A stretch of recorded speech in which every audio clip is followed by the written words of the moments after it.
আসসালামু আলাইকুম, welcome back to my channel. আজ আপনাদের সাথে শেয়ার করব beef Sharma recipe.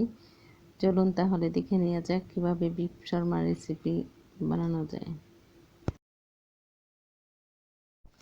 Beef Sharma বানানোর জন্য নিয়েছি 2 চা চামচ গুঁড়া দুধ, নিয়েছি পরিমাণ মতো তেল, পরিমাণ মতো নয় 2 টেবিল চামচ নিয়েছি, 1 চা চামচ ইস্ট নিয়েছি, পরিমাণ মতো লবণ এবং নিয়েছি 1 চা চামচ চিনি। ময়দা নিয়েছি আমি 1 কাপ। 1 কাপের চেয়ে মানে এখানে বেশি, এই কাপটা আমার বড়, এই কাপটা এখানে প্রায় 1.5 কাপের মতো আমি ময়দা নিয়েছি। আমি মাখিয়ে নিয়েছি আগেই, এখন আমি রেখে দিব 1 ঘন্টার জন্য। 1 ঘন্টা পরে আমি ফিরে এসেছি। এখন ভালো করে মাখিয়ে নিচ্ছি। আমি মাংসটা আগে কিছুটা রেডি করে রেখেছিলাম। 1 চা চামচ আদা দিয়েছি, 1 চা চামচ জিরার গুঁড়া, 1 চা চামচ রসুন বাটা এবং দিয়েছি সয়া সস দিয়েছি 1 চা চামচ এবং জিরার গুঁড়া দিয়েছি 1 চা চামচ। এগুলো দিয়ে আমি অনেকক্ষণ 1 ঘন্টা রেখে দিয়েছিলাম। তারপরে এখন ভেজে নিচ্ছি আমি। এখন ভাজা হয়ে গেছে, এখন আমি তুলে নেব।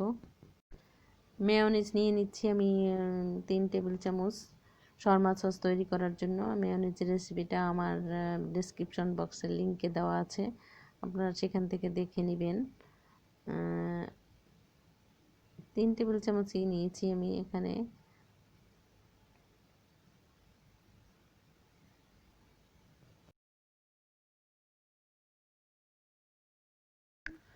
গোলমরিচের গুঁড়া দিয়ে দিয়েছি 1/2 চা চামচ,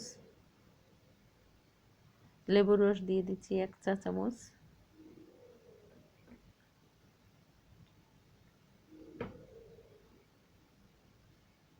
লবণ দিয়ে দিচ্ছি, সামান্য একটু লবণ দিয়েছি, চিনি দিয়ে দিয়েছি 1 চা চামচ, টমেটো সস দিয়ে দিব। এখন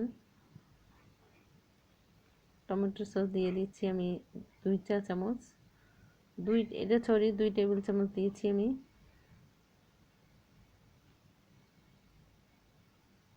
এখন মিশিয়ে নিচ্ছি। Sharma sauce ready. এখন আমি যে ডোটা তৈরি করেছিলাম, ডোটা আমি 4টা ভাগ করে নিয়েছি।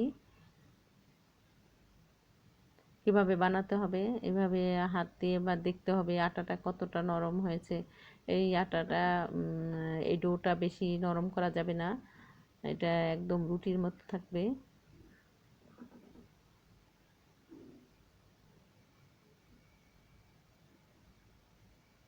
আমি রুটিটা বানিয়ে নিচ্ছি। রুটিটা একটু গোল হতে হবে এবং পাতলা হতে হবে। আমি বানিয়ে নিয়েছি, এখন ভাজার জন্য চুলায় চলে গেছি, ভাজতেছি রুটিটা। বানানো শেষ, আমি এখন শর্মাগুলো তৈরি করে নিচ্ছি, বানিয়ে নিচ্ছি। শসা দিয়েছি, গাজর দিয়েছি এবং শর্মা সস দিয়ে এখন আমি টুথপিক দিয়ে গেঁথে দিচ্ছি। এইভাবে সবগুলো বানিয়ে নিব।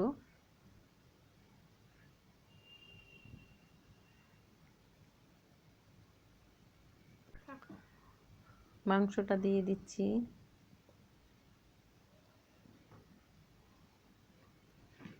এভাবেই আমরা বানিয়ে নিব সবগুলো শর্মা, বিফ শর্মা।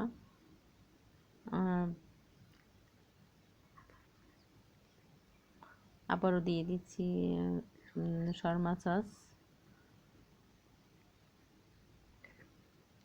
এখন আমি মুড়িয়ে টুথপিক লাগিয়ে দিব। আমি সবগুলো বিফ শর্মা বানিয়ে পরিবেশন করে নিয়েছি। আপনারাও বাসায় এটি বানিয়ে দেখবেন। ভিডিওটি ভালো লাগলে লাইক, কমেন্ট, শেয়ার এবং সাবস্ক্রাইব করে আমার চ্যানেলের পাশেই থাকবেন। আপনারা দোয়া করবেন আমার জন্য। ভালো থাকবেন, সুস্থ থাকবেন। আল্লাহ হাফেজ।